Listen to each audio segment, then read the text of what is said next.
Emperor Wen of Han, Lu Heng, 203 BCE, July 4, 157 BCE, was the fifth emperor of the Han dynasty. Lu Heng is renowned in Chinese history for his benevolence and filial piety. During his 24-year reign, he emphasized rule by virtue, promoted ritual propriety, governed diligently, and practiced leniency, frugality, and care for the people. He valued agriculture and worked to improve the livelihood of the populace, leading to social stability, population growth, and economic recovery and development in the Western Han. His reign, along with that of Emperor Jing of Han, is collectively known as the rule of Wen and Jing. Lu Heng was the fourth son of Emperor Gaozu of Han, Lu Bang. His mother, consort Bo, was the daughter of a man surnamed Bo from Wu Commandery. During the Qing dynasty, this man had an affair with a noblewoman from the former royal family of the state of Wei, known as Lady Wei, and consort Bo was born from that union. Later, near the end of the Qing dynasty, uprisings broke out across the land to overthrow Qing rule. A prince of the former Wei state, Wei Bao, was established as the king of Wei. Lady Wei then sent her daughter, consort Bo, into the king of Wei's palace, where she became one of his concubines. Lady Wei, wanting to know her daughter consort Bo's fate, invited the famous female physiognomist of the Qin Han period, Su Fu, to read her daughter's fortune. After examining consort Bo, Su Fu said that she was destined for great wealth and nobility, and that she would give birth to an emperor. Upon hearing this, Wei Bao was overjoyed. At the time of the power struggle between Chu and Han, the cunning Wei Bao wavered between the two sides and chose to watch from the sidelines. Upon learning that his wife and child were destined to be the mother and son of an emperor, he reasoned that the father of the future emperor must himself become emperor. Believing the omen to be extremely auspicious, Wei Bao immediately decided to betray the Han king, Lu Bang, whom he had originally followed, and declare independence. However, this rebellion was quickly suppressed. Although Lu Bang, in order to appease the people of Wei and out of admiration for Wei Bao's bravery, did not have him executed, Wei Bao was later killed by the Han commander defending Xinjiang, due to his history of betrayal when the Chu army besieged the city. Lu Bang, noticing that consort Bo was very beautiful, summoned her to the palace as a concubine. However, even after over a year in the palace, she never received a visit from Emperor Gaozu, Lu Bang. In 203 BCE, one day, Emperor Gaozu of Han, Lu Bang, was sitting and chatting at Qinggao Terrace in the Hunan Palace with his favored concubines, Lady Guan and Lady Zhao.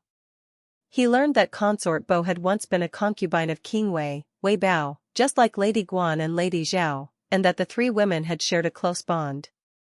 Back then, they had made a vow: whoever rises to wealth and honor first must not forget the others. Later, Lady Guan and Lady Zhao both received Lu Bang's favor and were granted the title of Marin, beauty, a rank among imperial consorts. While consort Bo remained neglected, the two women told the Han king, Lu Bang, the whole truth. Feeling a bit sentimental and pitying consort Bo, the emperor summoned her that very day and spent the night with her. Consort Bo said, "Last night, I dreamed of a blue dragon coiled around my abdomen." Lu Bang replied, "That's a sign of great honor and nobility. Let me help make it come true." From that single night together, she conceived a son, who would later become Emperor Wen of Han, Lu Heng. After that, consort Bo rarely saw Emperor Gaozu of Han again. In 201 BCE, Qin Shi, a founding general of the Western Han, gained Lu Bang's trust and was granted the title Marquis of Yangxia.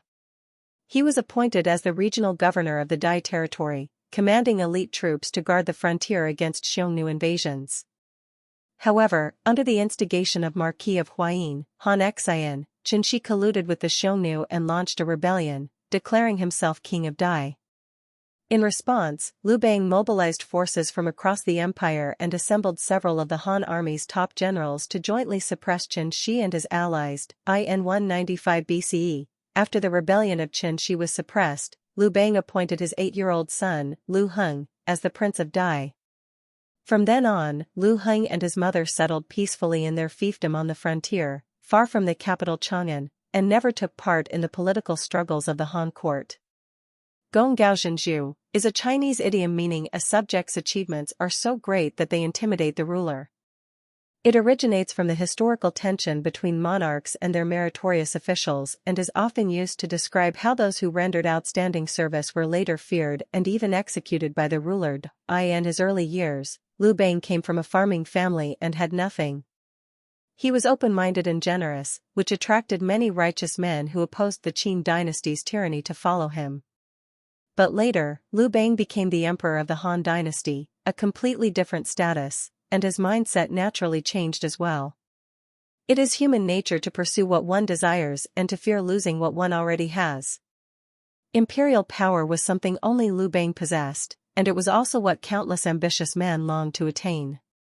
Being of only average talent, Liu Bang naturally felt uneasy about the capable ministers and fierce generals who had helped him build his empire.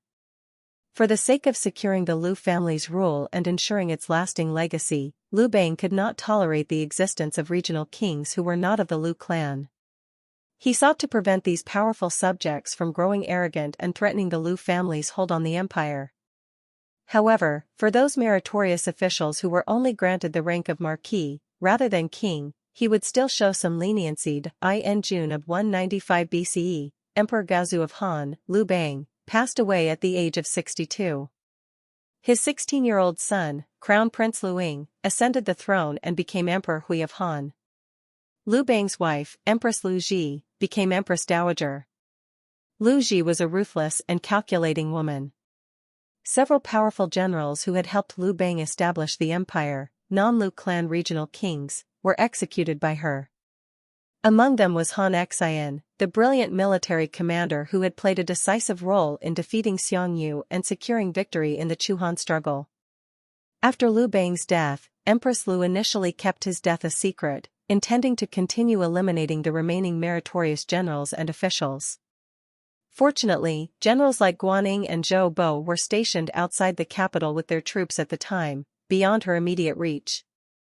Moreover, her trusted aide Shen Yiji warned her of the grave consequences, advising that such actions would provoke the generals and regional kings to unite in rebellion. This finally persuaded her to abandon the plan and averted a potential disaster. Empress Dowager Liu's greatest hatred was toward Consort Qi, a favored concubine of Liu Bang during his lifetime, and her son, King Zhao, Liu Rui. After imprisoning Consort Qi, Liu Dowager sent envoys to summon Liu Rui to the capital. The envoys made 3 trips back and forth. Zhao Kingdom's prime minister and Marquis of Jianping, Zhou Chang, told the envoys, before his death, Emperor Gao entrusted King Zhao to me.